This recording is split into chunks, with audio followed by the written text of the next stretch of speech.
우리가 느끼는 피로는 몸의 피로가 아닌 뇌의 피로다.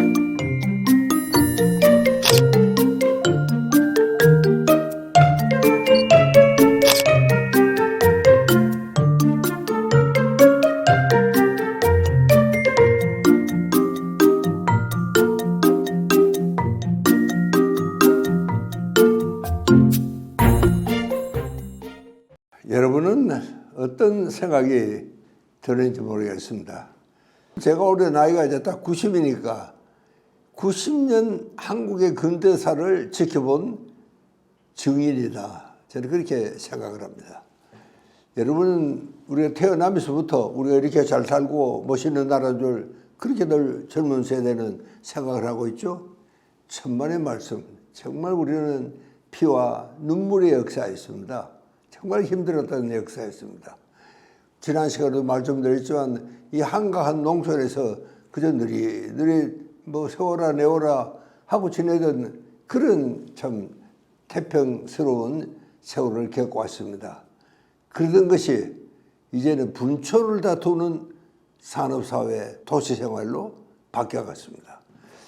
제가 아까 참 신기하다는 것은 어떻게 그렇게 느릿느릿거리던 사람들이 하루아침에 그렇게 빨리빨리 모든 일을 그렇게 속전속결을 할 수 있을까? 어떻게 그렇게 빨리 적응이 될 수 있을까?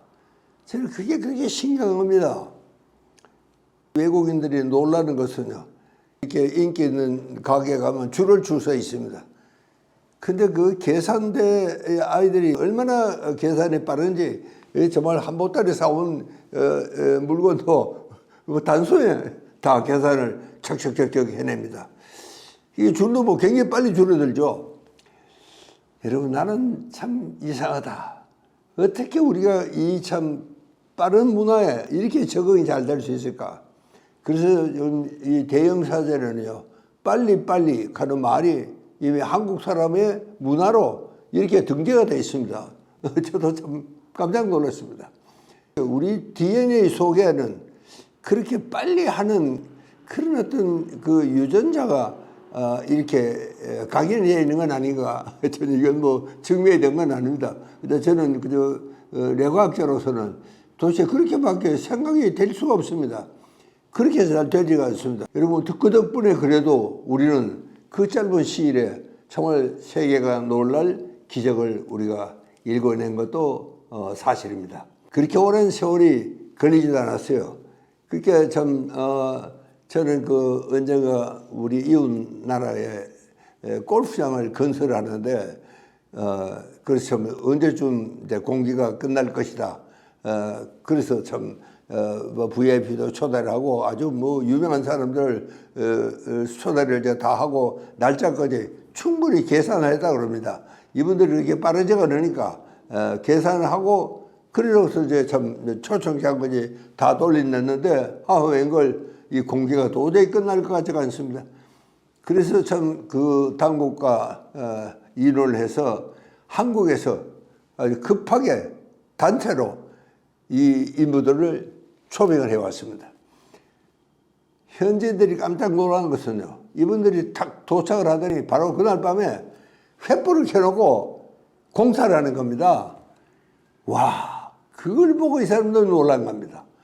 야, 저렇게 부지런한 민족이 이 세상에 있을 수가 있을까? 이런 생각을 하게 됩니다. 그러니까 현지인들이 정말 놀라서 그래서 이제 정말 이제 나중에 클럽 사우스까지 다 짓고 일을 무사히 마쳤다는 이야기를 제가 들었습니다. 여러분 우리는 그렇게 정말 빠릅니다요. 모든 게요. 그러니까 나는 뭐 그게 머리가 좋아야 됩니다. 여러분 머리가 좋아야지 그렇게 머리 회전이 빠르죠. 머리 둔한 사람이 그렇게 빠를 리가 없습니다. 사실은요. 그러니까 우리 한국 사람은 평균적으로 굉장히 그 천재적인 그런 소재를 갖고 있다. 뭐 이렇게 이야기를 했는데 우리 뇌과학계에서도 뭐 제 이야기를 듣고 웃긴 했지만 그렇게 반대를 하고 가지는 않았습니다. 자, 이렇게 우리도 그만큼 빨리 해도 비교적 정확하게 일을 잘 해낼 수 있기 때문에 그게 가능한 겁니다. 그냥 빨리만 한다고 되는 게 아니잖아요. 한 CEO가 참 무척 바쁜 양반입니다. 이 양반이 정말 부인이 등산에 밀려가지고 섬마을에 왔어요. 부인이 지은 별명이 이 사람은 이 머리가 둘인 남자다 그렇게 이야기를 해요. 그래서 도대체 보이 머리는 하나밖에 없는데 그렇게 양반은 밥을 먹으면서도 마누라하고 대화가 안 된다 그럽니다. 뭐 엉뚱한 이야기를 한대요. 왜 그 사업의 연장이야. 그러니까 양반은 식당에 앉아 있지만 머리는 저 사무실에 가 있는 겁니다. 여러분 이래서 이렇게 해서는 안 되겠다. 그래서 이제 초대를 했습니다. 섬마을로 이제 억지로 이제 데리고 와서 좀 쉬라고. 이 양반은요 정말 바쁜 양반인 것 같아요.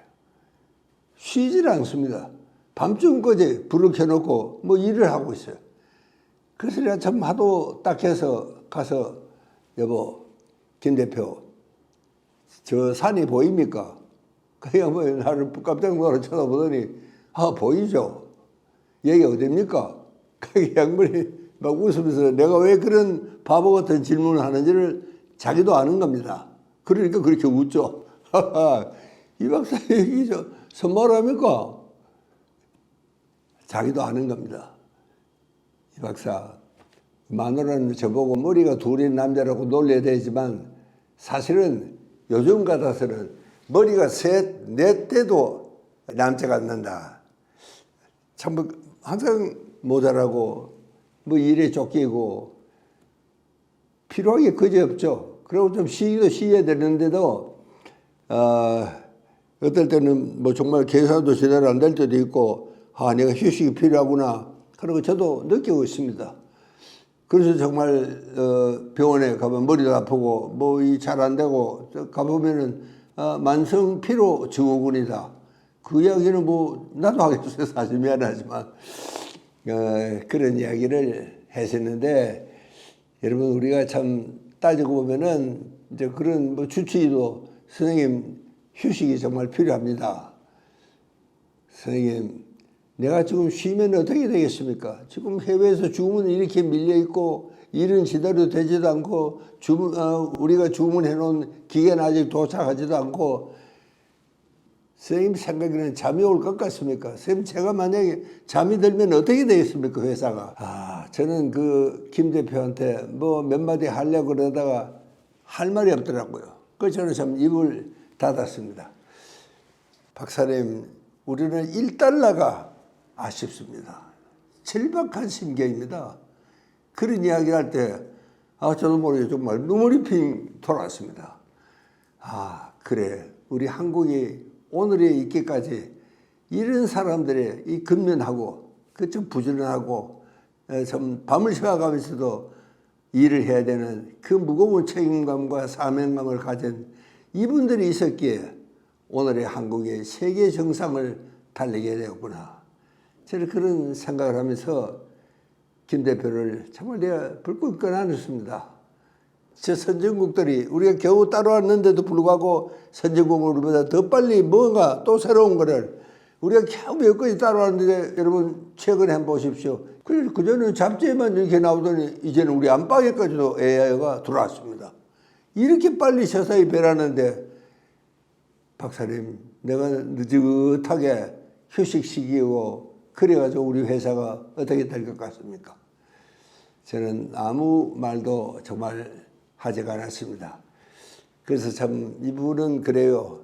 선생님 저도 제가 필요하고 휴식하는 줄 알고 있습니다. 그러나 한국의 CEO들은 내 필요는 운명처럼 우리가 이겨내지 않으면 안 되는 숙매라고 저는 생각을 하고 있습니다.